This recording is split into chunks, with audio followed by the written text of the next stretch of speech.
जब भी यमलोक या मृत्यु के बाद के जीवन का जिक्र आता है तो अक्सर हमारे दिमाग में क्या आता है? घोर अंधकार, आग की लपटें और बस अनंत पीड़ा की छवियां, है ना? लेकिन जरा सोचिए, क्या यमलोक सच में सिर्फ यातनाओं का ही अड्डा है? बिल्कुल नहीं। इस आम गलतफहमी को आज पूरी तरह से दूर करते हैं। गरुड़ पुराण के 14वें अध्याय के इस विश्लेषण में हम यमराज के साम्राज्य की एक बिल्कुल नई तस्वीर पेश करने जा रहे हैं।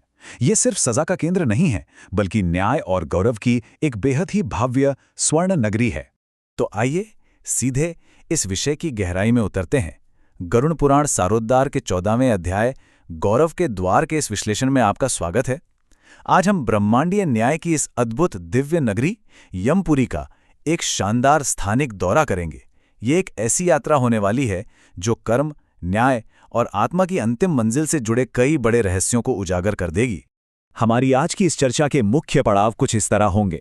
सबसे पहले हम देखेंगे धर्मराज की भव्य सभा, फिर चलेंगे अंधकारमय दक्षिण द्वार की ओर। उसके बाद हम जानेंगे पुण्य के 3 गौरवशाली द्वारों के बारे में, और अंत में बात करेंगे कर्म और न्याय के तराजू की। चलिए सबसे पहले इस नगर के बिल्कुल हृदय की ओर प्रस्थान करते हैं, यानी धर्मराज की भव्य सभा। इस नगर की सबसे दिलचस्प बात इसका विशाल पैमाना है। मतलब ये कोई छोटा मोटा या साधारण स्थान नहीं है। ये पूरे 44 योजन में फैला हुआ एक अभेद्य किला है। सोचिए जरा, इस भव्य नगर के बिल्कुल बीचों बीच एक अत्यंत वैभवशाली महल स्थित है, जो चित्रगुप्त जी का है। यहीं पर ब्रह्मांड के सभी जीवों के कर्मों का एकदम सटीक हिसाब किताब रखा जाता है। और हाँ, जो लोग ये मानते हैं कि यमलोक में केवल रोना धोना या विलाप ही होता है, उनके लिए ये जानना वाकई बहुत आश्चर्यजनक होगा कि ये सभा गंधर्वों के मधुर संगीत और अप्सराओं के मनमोहक नृत्यों से गूंजती रहती है। दरअसल ये धर्म के मार्ग पर चलने वालों के लिए उत्सव और सम्मान की एक परम दिव्य जगह है। अब यमलोक के साम्राज्य का एक बहुत ही रहस्यमयी और कमाल का तंत्र है। यमराज कैसे दिखते हैं, ये पूरी तरह से इस बात पर निर्भर करता है कि उन्हें देखने वाली आत्मा के कर्म कैसे रहे हैं। बाईं ओर देखिए, उन आत्माओं के लिए जिन्होंने जीवन भर केवल अधर्म किया है, यमराज एक अत्यंत भयानक काल रूप में दिखाई देते हैं, जो वाकई डरावना है। लेकिन दाईं ओर पुण्य आत्माओं के लिए पूरा नजारा ही बदल जाता है। उनके लिए यमराज एक बेहद शांत, सौम्य और चतुर्भुज रूप में दर्शन देते हैं।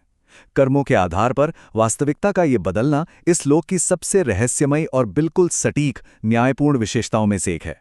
इस अद्भुत सभा से थोड़ा आगे बढ़ते हुए अब हमारी ये यात्रा उस दिशा की ओर मुड़ती है जो काफी भारी और अंधकारमय है, यानी दक्षिण द्वार। इस द्वार का दृश्य सच में बहुत ही कष्टदायक है। कल्पना कीजिए एक विशाल लोहे के द्वार की, जो हमेशा घने काले धुएं में लिपटा रहता है। यहां हवाओं में सिर्फ और सिर्फ हाहाकार और चीखें गूंजती हैं।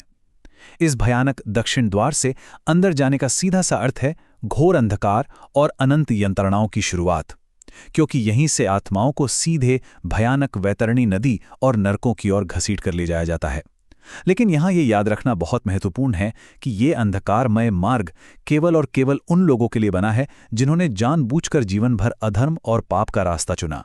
खैर, दक्षिण द्वार के इस भारीपन से बाहर निकलते हैं और अब एक बहुत ही सुखद और शांतिपूर्ण दिशा की ओर मुड़ते हैं। आइए पुण्य के 3 गौरवशाली द्वारों की भव्यता को करीब से समझें। आइए सबसे पहले पूर्व और पश्चिम द्वारों की वास्तुकला पर नजर डालते हैं। पूर्व दिशा का जो द्वार है वो पूरी तरह से चमकदार मोतियों से जड़ा हुआ है। यहां से वे आत्माएं प्रवेश करती हैं जो जीवन भर सत्यवादी रहीं और जिन्होंने निस्वार्थ भाव से सेवा की, और पता है, अप्सराएं स्वयं आकर इनका स्वागत करती हैं। दूसरी ओर है पश्चिम द्वार, जो बेशकीमती रत्नों से जड़ा है और ये शौर्य का सबसे बड़ा प्रतीक है। यहां से धर्म की रक्षा में अपने प्राण त्यागने वाले वीर सैनिक और अतिथि सत्कार में सबसे आगे रहने वाले लोग पूरे सम्मान के साथ प्रवेश करते हैं।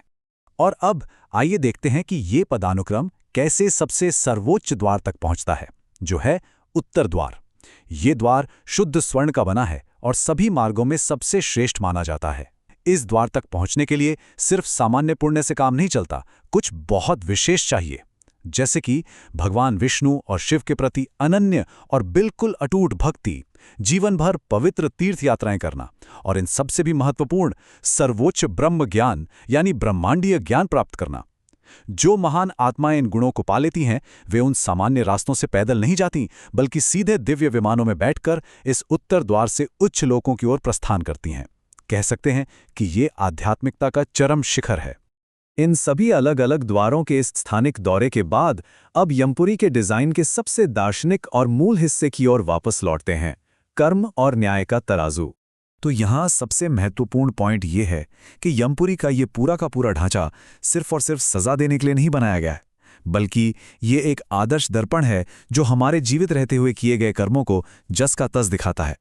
बाईं ओर का अधर्म आत्मा को सीधे अंधकार और यातनाओं के उस दक्षिण द्वार की ओर खींच लेता है, जबकि दाईं ओर का धर्म मोतियों, रत्नों और सोने से जड़े उन शानदार द्वारों की इकलौती चाबी है। देखा जाए तो यमराज केवल मृत्यु के देवता नहीं हैं, वे एक सच्चे न्याय के देवता हैं। वे पुण्यात्माओं के सबसे अच्छे मित्र हैं और पापियों के लिए एक अत्यंत कठोर काल। मृत्यु के बाद का ये पूरा साम्राज्य असल में केवल और केवल लौकिक कर्मों का ही रिफ्लेक्शन है। तो अंत में सबसे बड़ा सवाल ये है कि जब अंततः जीवन की ये यात्रा समाप्त होती है तो कौन सा द्वार प्रतीक्षा कर रहा होता है? इन सभी तथ्यों को समझने के बाद एक बहुत ही गहरा विचार सामने आता है कि जीवन में लिए गए हमारे हर एक निर्णय, हमारे हर एक कर्म का बेहद बारीकी से हिसाब रखा जा रहा है।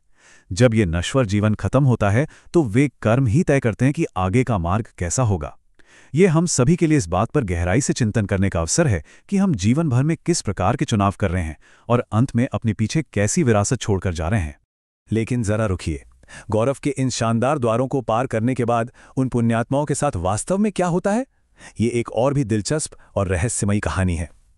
हमारे अगले विश्लेषण में, जो अध्याय 15 पर आधारित होगा, हम इसी पर गहराई से चर्चा करेंगे कि कैसे पुण्यात्माएं दिव्य लोकों के स्वर्गीय सुखों का अनुभव करती हैं। साथ ही आत्मा के व्यावहारिक स्वरूप और पुनर्जन्म के उन गहरे रहस्यों से भी पर्दा उठाया जाएगा। ये एक ऐसी जानकारी है जो जीवन और मृत्यु के इस पूरे चक्र को और भी ज्यादा स्पष्ट कर देगी। तब तक के लिए इस ब्रह्मांडीय न्याय व्यवस्था पर विचार करते रहें और ज्ञान की इस खोज में हमारे साथ यूं ही जुड़े रहें।